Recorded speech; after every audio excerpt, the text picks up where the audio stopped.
apapun dari umatnya. Khusus untuk Rasulullah Sallallahu Alaihi Wasallam itu diberi tambahan, la as'alukum alaihi rizqa, aku tidak minta upah dari kalian, illa mawaddata fil qurba, kecuali cinta dan kasih sayang kepada para kerabat Nabi. Kerabat Nabi ini siapa? Tentu Ahlul Bait. Karena memang ternyata Allah Subhanahu wa Ta'ala menjamin keberlangsungan keturunan Nabi. Memang banyak hadis-hadis sahih bahkan palsu yang berkaitan dengan Imam Mahdi. Tapi ada hadis yang lain yang itu sahih bahkan mendekati mutawatir, hadis tentang Imam Mahdi itu. Karena hadis Imam Mahdi ini ada, akhirnya banyak orang, terutama dari Syiah, itu yang membuat hadis-hadis palsu yang kemudian hadis palsu ini berkaitan dengan Imam Mahdi. Jadi membuat cerita palsu, tapi cerita palsu ini dikait-kaitkan dengan hadis yang sahih.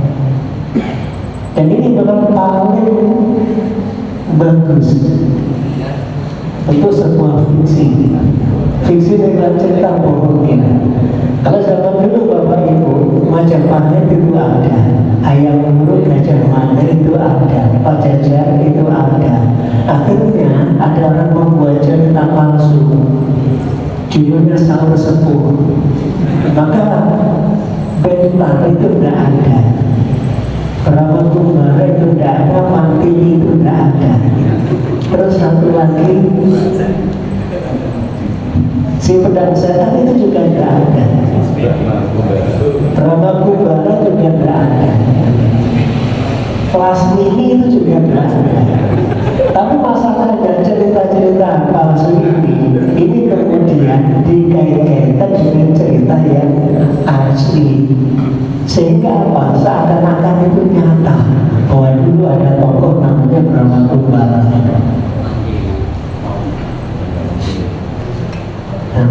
Nah, Bapak Ibu rahimahullah, orang membuat hadis palsu itu juga sama caranya. Jadi menambah, mengurangi, memodifikasi dari hadis yang sahih. Termasuk hadis tentang Imam Mahdi itu sahih. Sampai ada Profesor Dr. Abdul Muhsin Ahmad Al-Kasalah yang menulis buku yang kecil khusus tentang hadis-hadis Imam Mahdi. Beliau mengumpulkan hadis-hadis tentang Imam Mahdi yang kemudian kesimpulannya ada beberapa hadis yang sahih bahkan mendekati mutawatir. Tapi memang banyak hadis yang palsu. Karena tadi ada orang membuat hadis palsu tapi kemudian dikaitkan dengan hadis yang sahih, sehingga seakan-akan hadis palsu itu asli.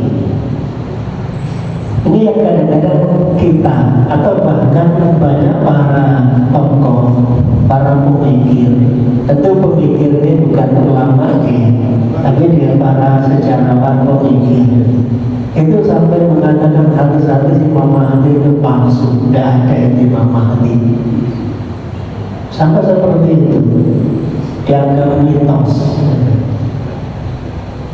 Padahal Rasulullah menjelaskan nanti di akhir zaman ada Imam Mahdi namanya Muhammad bin Abdullah, dan itu keturunan dari Rasulullah SAW melalui jalur Hasan bin Ali.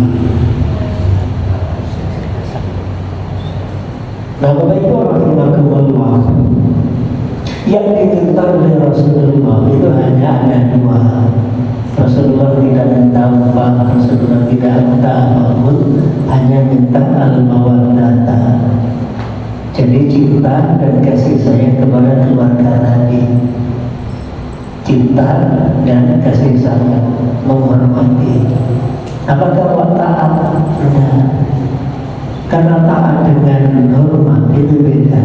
Kalau taat itu berkaitan dengan benar atau salah.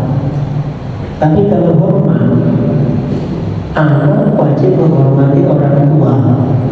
Tapi kalau taat sama orang tua, lihat dulu perintahnya benar apa salah. Anak wajib hormat sama ibu. Tapi kalau taat, lihat dulu perintahnya benar atau salah.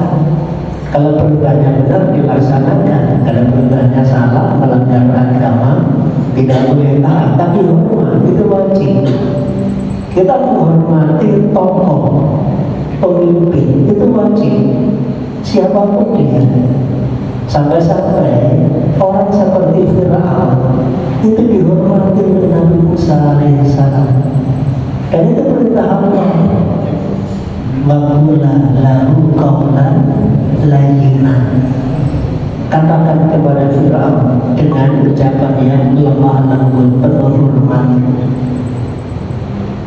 Kenapa? Karena memang menghormati itu kan termasuk cara untuk apa? Untuk supaya kebenaran dan kebaikan itu bisa sampai. Nah, kalau taat itu urusan lain. Jadi antara hormat dan taat itu tidak sama. Nah, yang diminta oleh Rasulullah adalah hormat, menghormati mereka dan kemudian mencintai mereka. Bapak-bapak rahimahumullah, isu perselisihan tentang nasab itu sudah lama dan muncul tenggelam. Jadi muncul tenggelam. Ketika ada kasus kadang terus tiba-tiba muncul. Ketika nanti masalahnya selesai. Nanti ada kasus lagi, muncul lagi, dan seterusnya. Nah, maka ada pertanyaan begini. Ada orang yang menganggap dirinya dia keturunan Nabi, dan dia meyakinkan. Pertanyaannya, apakah kita wajib menghormati dia? Nah, jawabannya ya iya. Kalau memang itu mungkin, maka kita menghormati dia. Kalau nanti ternyata kita salah menghormati, kita tetap dapat pahala. Dan orang yang kita hormati ternyata salah, dia dapat dosa. Tapi kita tetap dapat pahala. Kita tidak itu menanggung dosa. Terus yang kedua, secara umum orang itu mu'tamanun fi nasabihi. Orang itu dipercaya dengan nasabnya. Jadi ketika ada orang mengaku keturunan ini, maka kaidah umumnya adalah dia dipercaya. Kalau nanti ternyata dia dusta, itu urusan dia dengan Allah Subhanahu wa Ta'ala. Karena nasab ini sulit bagi kita untuk mendatangkan saksi dan bukti. Khusus nasab, nasab siapapun. Karena tasbih itu sendiri itu juga tidak bisa dipercaya 100%. Nasab siapapun kita hanya bisa percaya kepada orang yang bersangkutan. Apa mungkin terus kemudian kita melihat langsung kan kapan di mana lahirnya? Kita tidak tahu. Paling yang tertulis tulisan bisa dirubah. Sampai akta juga bisa dipalsukan kalau mau duga-duga. Tapi secara umum tadi, jadi kita diminta untuk menghormati. Nah, kalau seandainya kita salah menghormati, maka kita tetap dapat pahala. Orang yang sengaja berdusta tentang nasabnya, nah itu yang menanggung dosa besar. Jadi merubah nasab itu dosa besar.